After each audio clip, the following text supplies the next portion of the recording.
Management information system ग्रामीण विकास मंत्रालय का, उस ऑडिट में यह निकल कर आया कि 935 करोड़ का घपला हुआ है, घोटाला हुआ है, अनियमितता हुई है, भ्रष्टाचार हुआ है।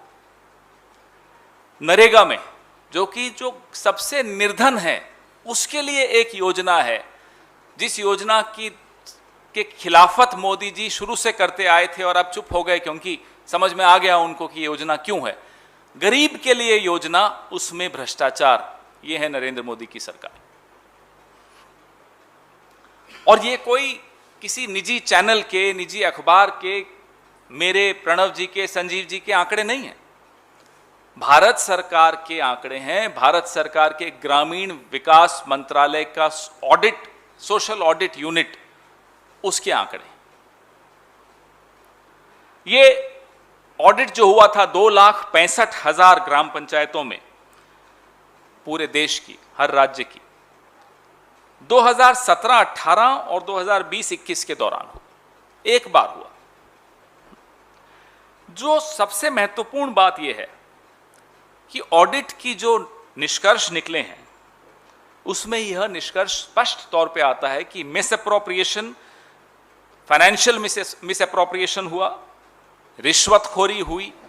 ये वहां उनसे शब्द ले रहा हूं मैं, उसी ऑडिट रिपोर्ट के शब्द हैं ये। जो लोग हैं ही नहीं उनको पेमेंट दिखा दी गई। महिलाओं के लिए जो पुलिस में रिजर्वेशन होती है, उसमें से आप सोच नहीं सकते कितनी भरी होगी। जो पोस्ट हैं खाली महिलाओं की, 20,91,488 पोस्ट है महिलाओं के लिए पुलिस विभागों में, और कितनी भरी सा, 1,15,504।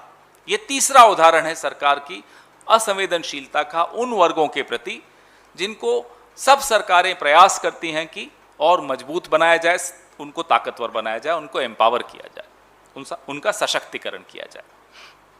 ये 5.52% पोस्ट भरी हैं महिलाओं की, जो आरक्षण जिन पोस्ट पर है। हम यह मांग करते हैं कि जो नियम है सोशल ऑडिट के नरेगा में, जो यूपीए ये नियम लाई थी 2011 में, उन नियमों की अनदेखी किए बिना नियमानुसार बार बार हर 6 महीने में ऑडिट किया जाए, ताकि जानकारी सबको प्राप्त हो, सरकारें सजग बने, हम और आप भी सजग रहें। यहां से नीयत समझ में आती है केंद्र सरकार की भी, और मोदी जी ने तो अपनी नीयत स्पष्ट शुरू में ही कर दी थी नरेगा पर जब वो टिप्पणी कर रहे थे, और उनकी राज्य सरकारों की भी नीयत बहुत स्पष्ट तौर पे समझ में आती है कि किस तरह से गरीबों को भी नहीं बख्शेंगे।